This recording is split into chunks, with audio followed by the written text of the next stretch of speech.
Hi, today we're going to cover all the extra things you need to teach your teenager when they're learning to drive. Not the driving component, the changing lanes and the parking, but all the other things that you do as a driver that you probably take for granted because you've been doing them for so long. Stay tuned and let's learn some extra things to teach your teenager. You want to get familiar with the road rules. It may have been quite some time since you did your learner's test. Potentially new rules have come about, but also you may not remember all of the finer details that you learned when you learned how to drive. You want to go over roundabout rules. You want to make sure that you know all the distances that you're allowed to be away from things and when you're too close to things. You want to make sure that you are really covered on all of the markings that you see on lanes, whether it be chevrons or turning lanes, and just make sure that you aren't teaching your teenager something that's incorrect. A great way to do it is to do the test yourself online. So you can do the learner's license test online, which is all just road rules, and it's not practical, just theory, and you can continue to do that test online and test yourself, see how you go. It's different questions every time you do it. So if you do it 5, 6, 7, 8 times, you should cover the majority of the road rules, and then you can test yourself and see how you go. Before you start driving, there are a couple of things you want to do insurance-wise. The first one is to check your PDS, which stands for your Product Disclosure Statement. It's usually that box that you tick, yes, I've read it. It's 100 pages or so, and often many of us don't. Get online, jump onto one of the chat lines, the live chats, or make a call so you can actually speak to a person and just find out, is your learner covered under your car insurance for you to teach them how to drive in the car? So that's an important one. Second one is explain car insurance to your teenager. So while you're checking your PDS, explain the importance of it. And I have found in our workshops that we teach, our car maintenance workshops to teenagers, a lot of them don't know the difference between green slip insurance, which is part of their registration, or actual car insurance. So it's a good point to go through the differentiation with them so they know what both of those types of insurances are. The Australian government has an excellent initiative called Keys to Drive. And what that is a free driving lesson, but it's not just for the learner, it's actually for the parent or the supervisor that's going to be instructing them. You book in online, so you just look up the website Keys to Drive. I'll link it down below.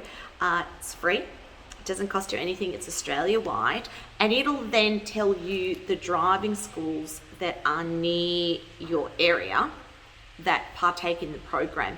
And what happens is you've got the instructor, you've got the learner driver, and you've got yourself as well. So they're actually teaching them how to drive, but teaching you how to instruct. It's really good. Great to do it as a start, so beginning of the learning instructor journey. And that way you will solidify some really good teaching points. Because just because you're a good driver doesn't necessarily mean that you've had a lot of practice at teaching. When it comes to choosing a good driving instructor, we have a few little tips for you. First one is get referrals. If your children have friends that are learning to drive, and often you'll find at school there'll be a lot of students that are learning to drive as well at the same age as your kids. Get some referrals. Ask around, ask your friends, who did they like? It's important that a driving instructor has a good persona and that gets on really well with students. You want someone that's fun, but that's not too fun. You don't want them nervous when they get in the car, but you also don't want them thinking that it's just party time as well. So you want someone that they're going to get on with well. Ask for reviews, look for Google reviews. You also want a driving instructor that gives you a good driving plan. And what I mean by that is you don't want one that's just going up and down and picking up students, dropping them off, driving to the next student. You want them to have a driving plan that'll cover all the elements they'll need, not just to pass the test, but for them to be a good driver. They have their logbook. You'll be doing extra hours with them as well, but you want them to do the tricky stuff with the driving instructor. So ask to see the driving plan. And thirdly is price. Often we don't price match. Look for the good driving instructor tick all the other boxes, and then if you think it's more than you can afford or more than you can invest at the time, ask them to see if they'll price match or do a package for you. Basic car maintenance at the servo. You want to show them how to check the oil, check the coolant, the battery, the hoses. We call it a 10-minute servo check. Teach them how to do that so it becomes a habit that they will start and keep going through their whole driving journey. You also want to go over tyre care. Look for nicks, any cuts in the tyre, any bulges, look for the tread depth. Then teach them how to put tyre pressure into the tyres. Take them up to the tyre gauge, show them how to do it. The last thing you want to do, which often we don't think about, is just teach them a little bit about fuel. Let them know whether the car they're driving is going to be diesel or if it's petrol, but also what do all the numbers mean? What's 98, what's 95, what's 91? Show them how to take the Bowser out, put it in, do all that stuff that you do without even thinking. They may have never seen you pop the lever that pops the cap to put the fuel in. They may not know how to do that. They may do, but just make sure you go over it. Go over a little bit of service station safety, no mobile phone use, no smoking, all those things that you know. Just go over those little tips just to make sure that they're comfortable with that first time they're going to go to the service station to fill up with fuel on their own.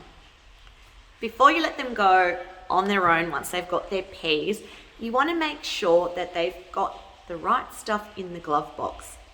Teach them about keeping the cabin clean, not too much junk, but a first aid kit to keep in the glove box. Some of us don't have one. You do want to get one. Doesn't have to be too big, too cumbersome. They don't need too many triangular bandages and things like that, because if they're going to be in an accident, the main thing they're going to need is a blanket, which is those silver foil. They're called thermal blankets. Buy one of those. They're only a few dollars. Pop them into a little first aid bag with a pen, a pencil, some safety pins, some bandages, band-aids, and we have a nice little list that we can pop down below for you.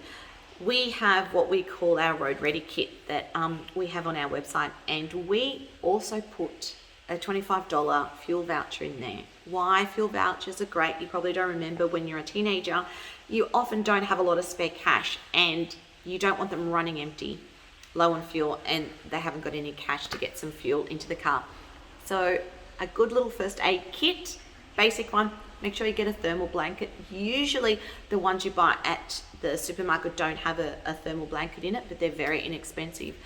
You pop one in there, and also pop a fuel voucher, a pen, and a little notebook. Enjoy teaching your teenager to drive. Cruise on over to our website so you can find out more about our Road Ready kits, which are our online programs for teenagers, and our first aid kits that we sell. And I look forward to seeing you and your learner driver on the road. Bye.